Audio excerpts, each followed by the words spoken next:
Good morning. Let's get started on lesson 77. Lesson 77 is about percents greater than 100. Okay, let's review very quickly that the percent of a number is another number, and that is a common little formula that you see in Saxon. Percent of a number.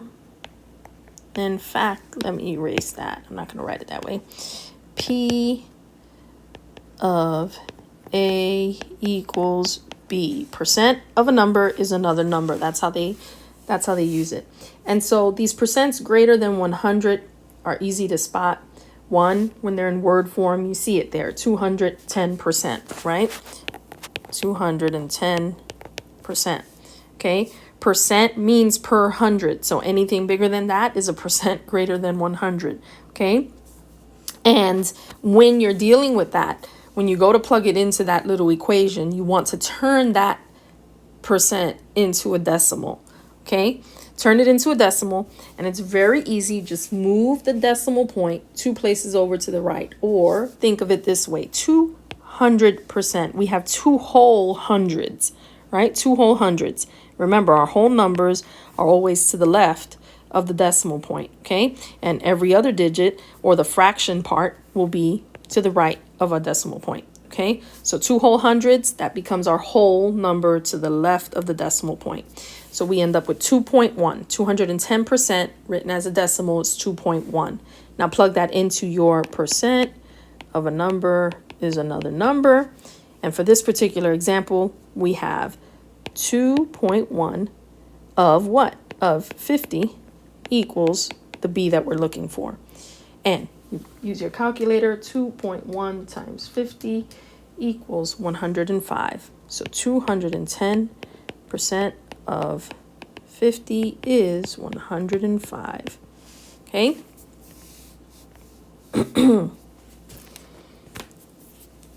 Sorry, I misplaced my worksheet.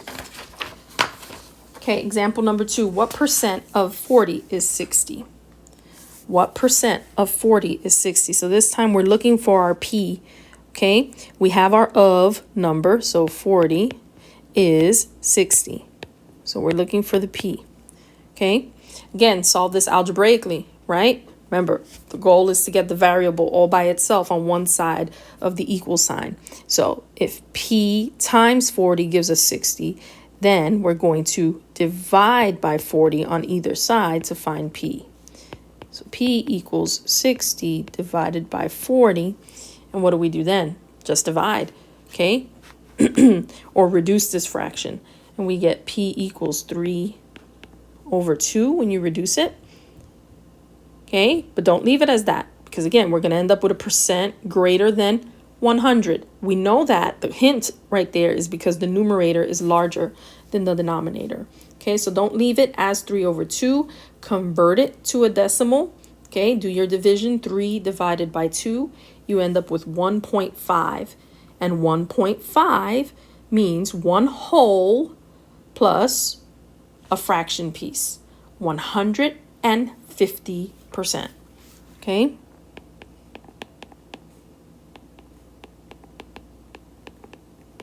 There's the percent. Because remember, we were looking for percent. If you leave it as a fraction, it's going to be wrong. If you leave it as a decimal, it's going to be wrong. What we were looking for is the percent. What percent of 40 is 60? Okay? Example number 3, 150% of what number is 300? 150% of what number is 300? So again, P times A equals B. This time we have the percent. We don't know the number, and we know what it ultimately equals. Convert this immediately into a decimal point. What would it be? 1.5. Solve algebraically. You're getting the variable all by itself. So again, we're going to divide by 1.5, divide by 1.5. Okay, and A will end up equaling 300 divided by 1.5, which is 200. Okay, so what we're saying is 150% of 200 equals 300.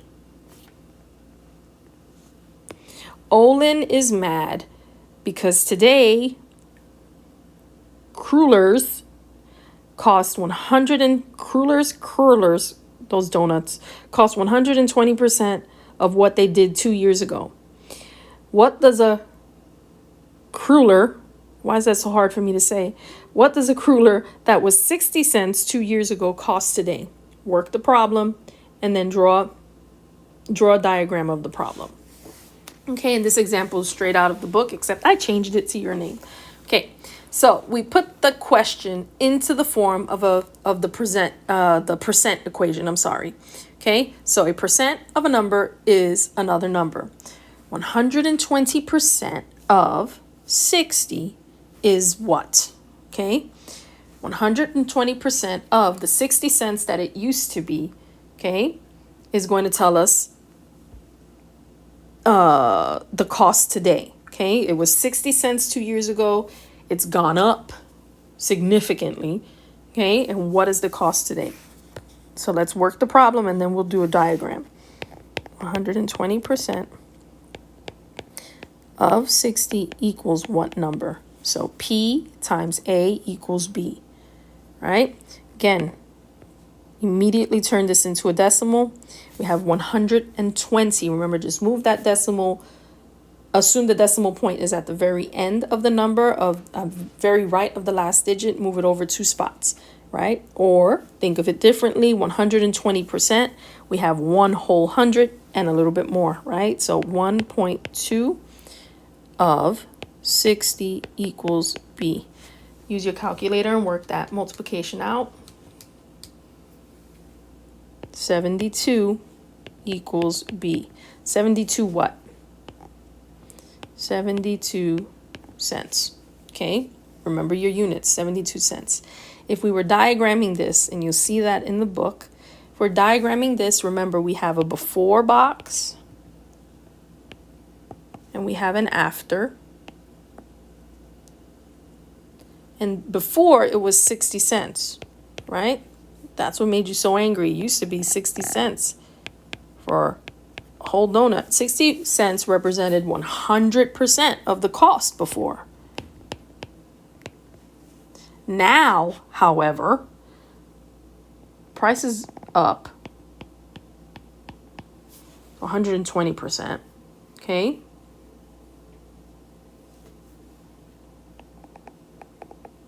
%100% of what it used to be was 60 cents, right?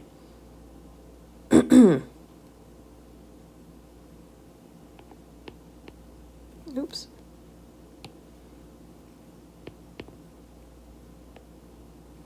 So what's that 20%?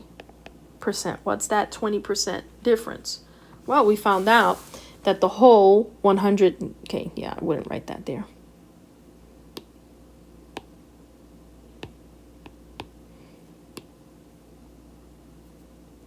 The whole thing now costs 72 cents, right? 120% represents 72 cents of the total cost today, okay? 100% of that before was just 60 cents. So 20% is what? 12 cents, right?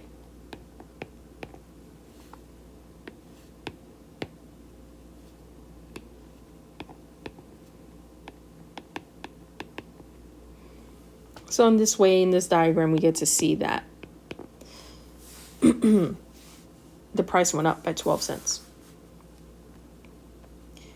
Okay. You will complete practice A, B, and C, all right? And you will also complete in the problem set first all of the starred problems, okay? And then you'll complete the rest of them. But before you get started on that for lesson 77, let's go ahead and complete lesson 78, the notes, okay, and the examples, and then you can go back and get started on your problem set.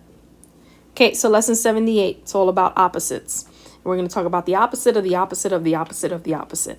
Opposites, in its most basic form, is this cute little number line. Got it? And for every negative, there is an opposite. For every positive, there is an opposite. So -2 and 2 are opposite pairs or pairs of opposites. And what that really means is that they are both the same number of units from the origin. So here's -2, and here's 2. This is the origin, 1, 2. Okay, so 2 is 2 units to the right of the origin. How about -2? 1, 2.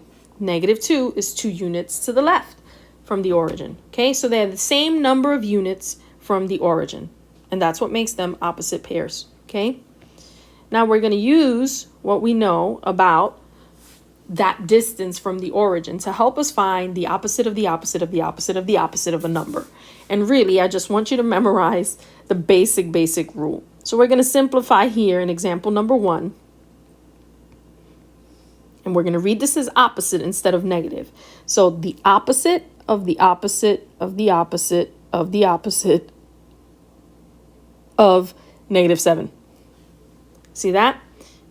Now we can break that all down, or you can just simply memorize this rule.